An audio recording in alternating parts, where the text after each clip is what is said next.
Money, money, money, money, money, money, money. That's what's going to win this particular race. Where do they go from here? The average person doesn't care about who the campaign manager is. He doesn't have enough money right now to even lay a glove on Foulkes. Meanwhile, she's ethically challenged. Is that Washington Bridge and these other things just a noose around his neck? It's a double noose around his neck. You heard it here first. Hello and welcome to this episode of Lively. I'm Jim Hummel. Governor McKee got some unwelcome and unexpected news this week when his campaign manager abruptly resigned with no explanation.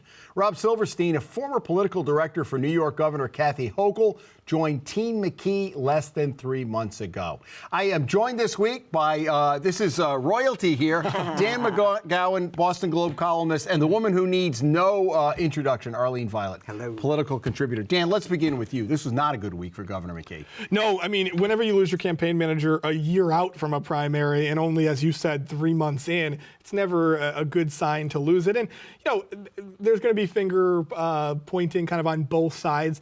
The reality here, I think it wasn't a great fit. I think you had a relatively young campaign manager who wants to run kind of by traditional standards today, a traditional Democratic campaign. That's go after Trump. That's, be very aggressive on assault weapons, which we talked about a lot, a few months back. I think, Governor McKee wants to run sort of his style of a campaign. And I think there was some friction with the inner circle there. They don't like when somebody's challenging you. And that's what a good campaign manager is, the person who takes you out of your comfort zone, right? Who says, we should try this. I think they ran into some friction there. Well, obviously, Dan McKee wants to be his own campaign manager. And as you correctly point out, there's a whole new style now with younger campaign managers who do bring you out of your comfort zone. But nonetheless, when you look at the entire field of who's running as Democrats, any one of them can win, including him, given the right confluence of factors. How many people are in the race, who that tripartite is, for example, if 3 candidates are running. So to me, this is still a wide open race. I would also think, though, you usually have an announcement. It was kind of abrupt with no explanation. You have an announcement, okay, now we have so-and-so lined up. Where do they go from here? Right. My guess it would be that Governor McKee will probably end up going with somebody that he's known for a very long time. That tends to be his MO. He knows he obviously has a large Rolodex as the governor, but he tends to rely heavily on a handful of people who've been around him for a long time. I think of Tony Silva, who's on the campaign payroll already. Mike Trainor's been around a really long time. He's a communications guy. I would imagine they will go in that sort of direction. To Arlene's point, what you run into is this situation where the average person doesn't care about who the campaign manager is. I tend to agree. I think there's Dan McKee is not dead in the water just yet. That being said, I do think you're going to see the next couple of months Helena Foulkes, who's the most likely person to get in the race. We'll talk about Shekarchi, I'm sure, as well. But Helena Foulkes is going to have a lot of momentum. She's going to have a lot of money. She's going to pretty quickly get in the race, I would imagine, sometime next month, maybe October.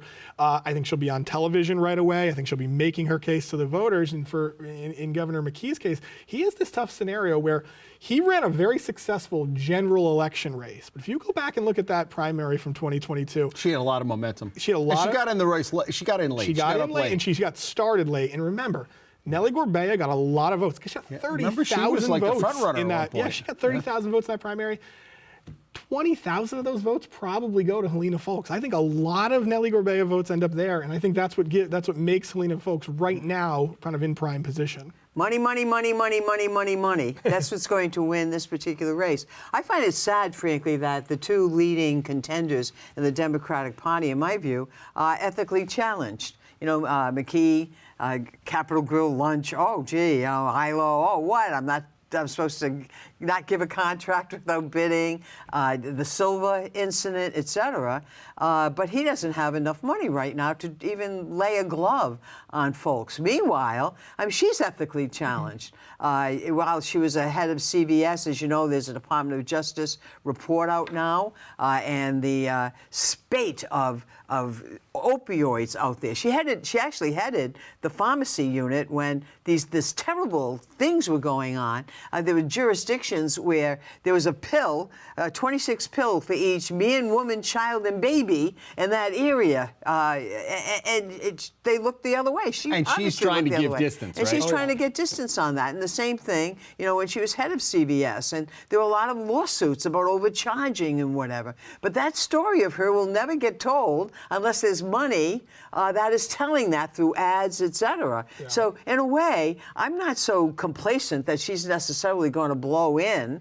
But unless, for example, Shekarchi runs and Neronha runs and McKee gets going raising funds, no one's really going to hear how to assess her as a candidate. And that opening is the Joe Shekarchi opening, which is he's got $3 million plus in the bank, $3.8 million in the bank, and could run an effective campaign that has the positives of Joe Shekarchi, but then the negatives of Helena Foulkes. But is it also based on a three-way race, or is he waiting for? Well, McKee's not going to get out, but it's Let's talk about fundraising and unions, because isn't that what you keep your eye on? Really? Absolutely. Well, I mean, in the next 2 quarters, how's the governor doing fundraising, and is the union support going to stay with him vigorously? Right. Well, look, Dan McKee is a stubborn guy.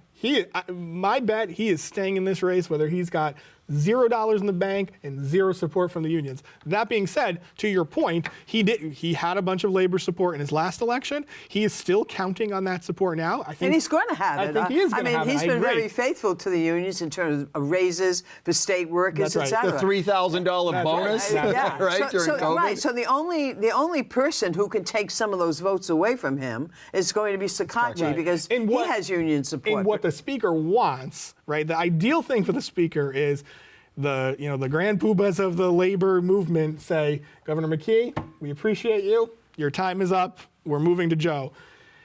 I'm not sure he's going to get that, and I think that's why it becomes this question of, does Joe Shekarchi want to run in a three-way race, or do you let Helena Foulkes and McKee duke it out? You get to stay the speaker. You're still the most powerful politician, and it saves you for the U.S. Senate down the line or some other office. But you down also the line. wonder, that job is very demanding, speaker, because he's trying to get, he's got to put his law practice to the side, and there seems to be a shelf life, right? And at some point, is he just tired and wants a new challenge? Because everybody's in your ear as the speaker. You're the most powerful, but it brings great responsibility too.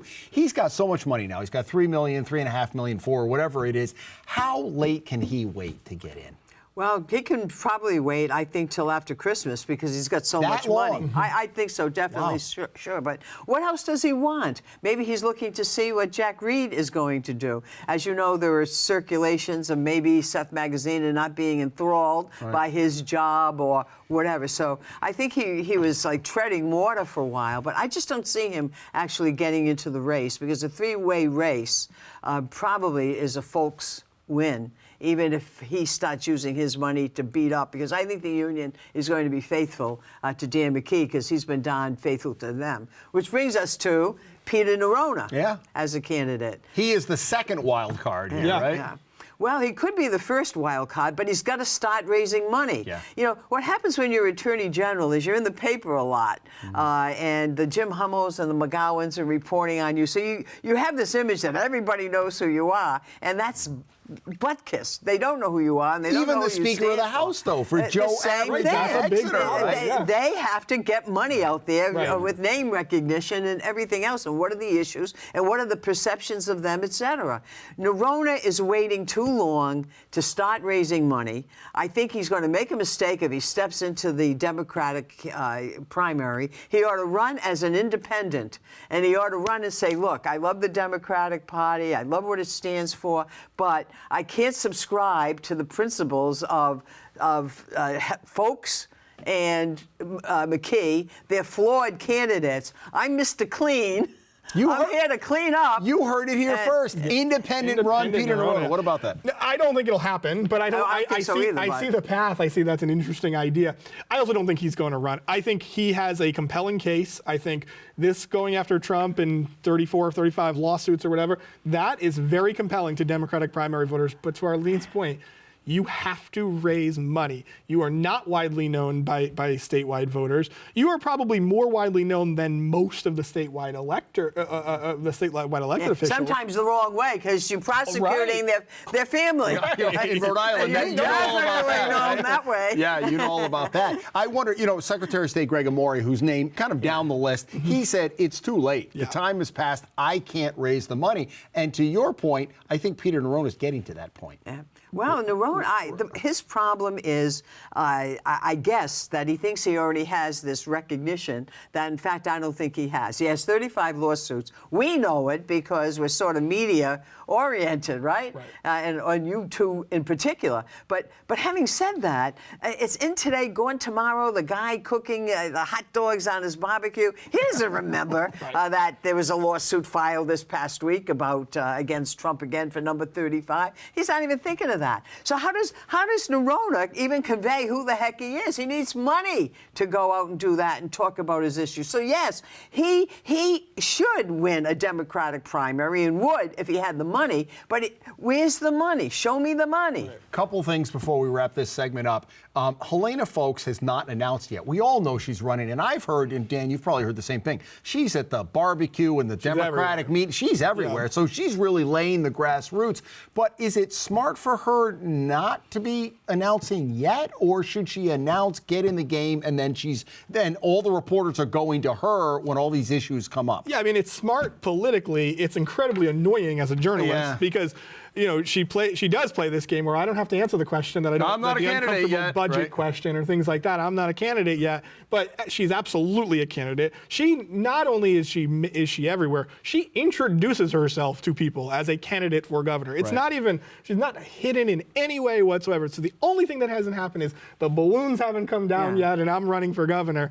And they don't even do that anymore because it's all they do a soft opening on social media. The truth is she should be treated as a candidate right now. Yeah, but isn't it a two-edged sword? First of all, she doesn't get to have to be treated that way. Right. There's an argument that she should come out now and let them all attack her about the CBS thing, because it'll be ho-hum by the time the actual election comes.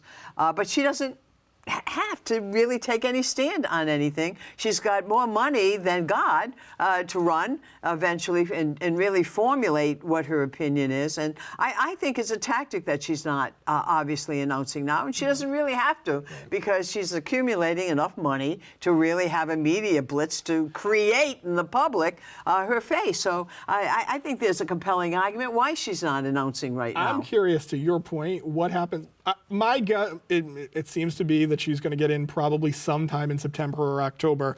I'm curious how much right out of the gate there's a bunch of negative attacks on the opioid stuff.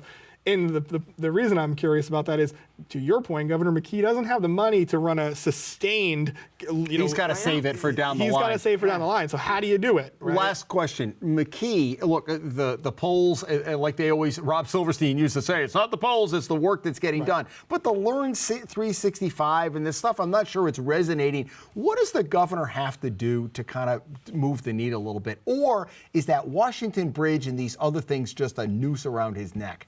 It's a double noose around his neck, and it's very hard for him to overcome that. The only thing is, if people end up hating the other candidates, that's how basically he wins, and/or they split the vote. That's why I think if Neronha comes into the race, he takes away from Helena Foulkes, not from. And that's why I think it's the confluence of who's running. What's that tripartite or four candidates?